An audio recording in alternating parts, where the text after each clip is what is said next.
आखिर क्यों हुआ भगवान श्री कृष्ण जी का पितामह भीष्म से युद्ध, और यह युद्ध क्यों हुआ, किस लिए हुआ और इस युद्ध का क्या परिणाम निकला, जानने के लिए इस वीडियो में अंत तक बने रहें। लेकिन अगर आप इस चैनल पर नए हो तो चैनल को सब्सक्राइब करके बेल आइकन जरूर दबा दें। तो दोस्तों, भगवान श्री कृष्ण जी के काल में अगर कोई सबसे शक्तिशाली योद्धा था तो वो गंगा पुत्र भीष्म थे और उन्हें इच्छा मृत्यु का वरदान प्राप्त था। और दोस्तों, महाभारत में एक समय ऐसा भी आया था कि भगवान श्री कृष्ण जी के साथ पितामह भीष्म जी को युद्ध करना पड़ा था।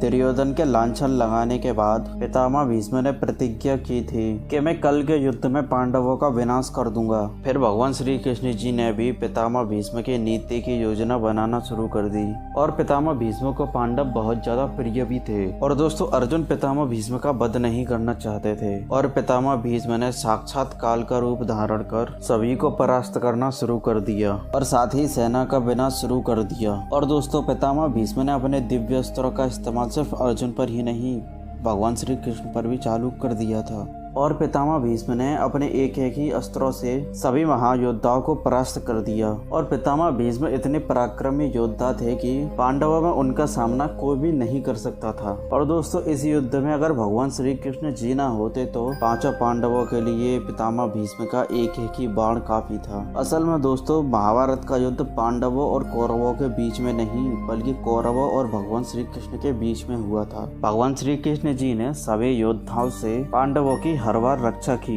और दोस्तों, युद्ध खत्म होने के बाद में सब कुछ बर्बरीक ने पांडवों को बताया कि असल में तो भगवान श्री कृष्ण जी ही सबका वध कर रहे थे। इस प्रकार पितामह भीष्म जी भी भगवान श्री कृष्ण जी से युद्ध कर रहे थे, लेकिन भगवान श्री कृष्ण जी ने इस युद्ध में शस्त्र न उठाने की प्रतिज्ञा ली थी। फिर आखिर क्यों भगवान श्री कृष्ण जी ने पितामह भीष्म का वध करने के लिए सुदर्शन चक्र को प्रकट किया और उनका वध करने का प्रयास भी किया। भगवान श्री कृष्ण जी ने ऐसा इसलिए किया क्योंकि पितामह भीष्म जी ने युद्ध से पहले भगवान श्री कृष्ण जी को कहा था कि मैं आपको आपकी प्रतिज्ञा तोड़ने के लिए विवश कर दूंगा, क्योंकि भगवान श्री कृष्ण जी अपने भक्तों की मनोकामना अवश्य पूरी करते हैं। और पितामह भीष्म भगवान श्री कृष्ण जी के सबसे बड़े भक्त थे। वह जानते थे अपने भक्त की इच्छा पूरी करने के लिए भगवान श्री कृष्ण जी ने अपनी प्रतिज्ञा तक तोड़ दी थी। भगवान श्री कृष्ण जी चाहते तो उनके इच्छा मृत्यु के वरदान के साथ भी उनका वध कर सकते थे, लेकिन भगवान श्री कृष्ण जी ने ऐसा नहीं किया। तो दोस्तों, इस बारे में आपका क्या कहना है कमेंट करके बताइएगा। और अगर आपको वीडियो अच्छी लगी हो तो वीडियो को लाइक करके चैनल को सब्सक्राइब जरूर कर लेना और बेल आइकन जरूर दबा देना।